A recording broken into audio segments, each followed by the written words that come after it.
అపోస్తుల కార్యములు 15వ అధ్యాయము.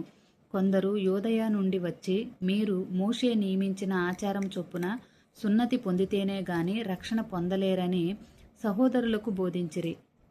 పౌలునుకును బర్నబాకును వారితో విశేష వివాదమును తర్కమును కలిగినప్పుడు ఈ అంశము విషయమై పౌలును బర్నబాయు తమలో మరి కొందరును యెరూషలేమునకు అపోస్తలుల యొద్దకును పెద్దల యొద్దకును వెళ్ళవలనని సహోదరులు నిశ్చయించిరి. కాబట్టి వారు సంఘము వలన సాగనంపబడి ఫేనీకే సమరయ దేశముల ద్వారా వెళ్ళుచు అన్యజనులు దేవుని వైపు తిరిగిన సంగతి తెలియపరిచి సహోదరులందరికీ మహా సంతోషము కలుగజేసిరి. వారు యెరూషలేమునకు రాగా సంఘపు వారును అపోస్తులను పెద్దలను వారిని చేర్చుకొనిరి. దేవుడు తమకు తోడై ఉండి చేసినవన్నీయు వారు వివరించిరి. పరిసయ్యుల తెగలో విశ్వాసులైన కొందరు లేచి అన్యజనులకు సున్నతి చేయింపవలననియు మోషే ధర్మశాస్త్రం గైకొనుడని వారికి ఆజ్ఞాపింపవలననియు చెప్పిరి. అప్పుడు అపోస్తులను పెద్దలను ఈ సంగతిని గూర్చి ఆలోచించుటకు కూడివచ్చిరి. బహు తర్కము జరిగిన తరువాత పేతురు లేచి వారితో ఇట్లనెను, సహోదరులారా, ఆరంభమందు అన్యజనులు నా నోట సువార్త వాక్యము విని విశ్వసించులాగున మీలో నన్ను దేవుడు ఏర్పరచుకున్నని మీకు తెలియను.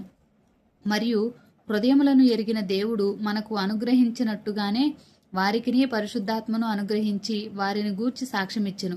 వారి హృదయములను విశ్వాసము వలన పవిత్రపరచి మనకును వారికిని ఏ భేదమైనను కనపరచలేదు.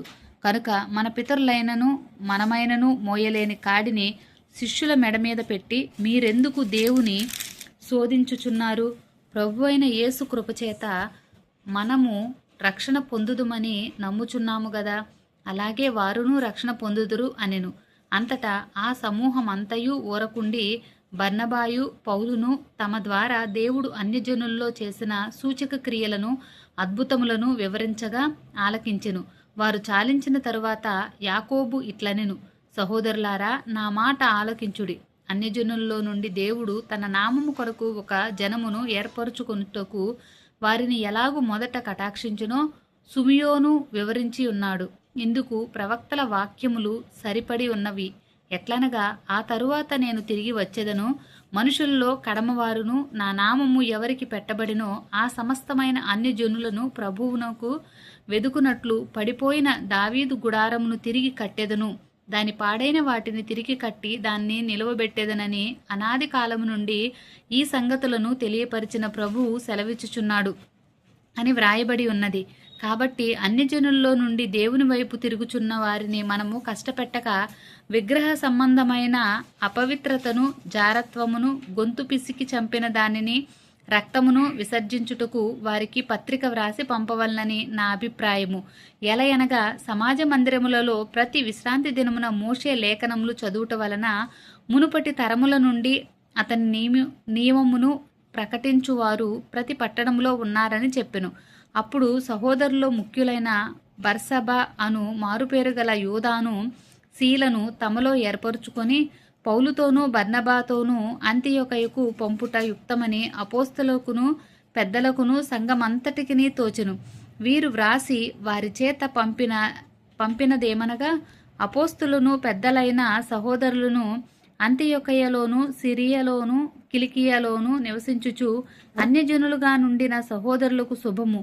కొందరు మా యొద్ద నుండి వెళ్ళి తమ బోధ చేత మిమ్మును కలవరపరిచి మీ మనస్సులను చెరుపుచున్నారని వింటిమి. వారికి మేమధికారమిచ్చి ఉండలేదు. కనుక మనుషులను ఏర్పరిచి మన ప్రభువైన యేసుక్రీస్తు పేరు కొరకు తమ్మును తాము అప్పగించుకొనిన బర్నబా, పౌలు అను మన ప్రియులతో కూడా మీ యొద్దకు పంపుట యుక్తమని మాకందరికీ ఏకాభిప్రాయము కలిగెను. కాగా యూదాను సీలను పంపియున్నాము. వారును నోటి మాటతో ఈ సంగతులు మీకు తెలియచేతురు. విగ్రహములకు అర్పించిన వాటిని, రక్తమును, గొంతు పిసికి చంపిన దానిని, జారత్వమును విసర్జించవలెను.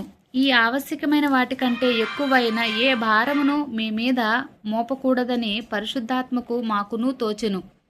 వీటికి దూరముగా ఉండుటకు జాగ్రత్త పడితేరా అది మీకు మేలు, మీకు క్షేమము కలుగునుగాక.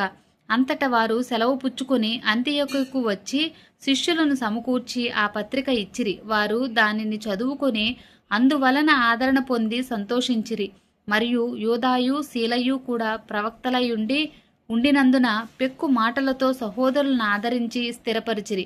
వారు అక్కడ కొంతకాలము గడిపి సహోదరుల యొద్ద నుండి తమ్మును పంపిన వారి యొద్దకు వెళ్ళుటకు సమాధానంతో సెలవు పుచ్చుకొనిరి. అయితే పౌలును బర్నబాయు అంతియొకయలో నిలిచి ఇంకా అనేకులతో కూడా ప్రభువు వాక్యము బోధించుచు ప్రకటించుచూ ఉండిరి.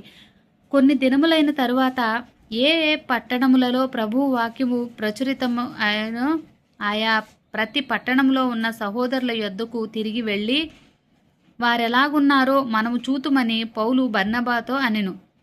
అప్పుడు మార్కు అను మారుపేరు గల యోహానును వెంటబెట్టుకొని పోవుటకు బర్నబా ఇష్టపడెను. అయితే పౌలు సంపూలియాలో పని కొరకు తమతో కూడా రాక తమ్మును విడిచిన వానిని వెంటబెట్టుకొని పోవుట యుక్తము కాదని తలంచెను.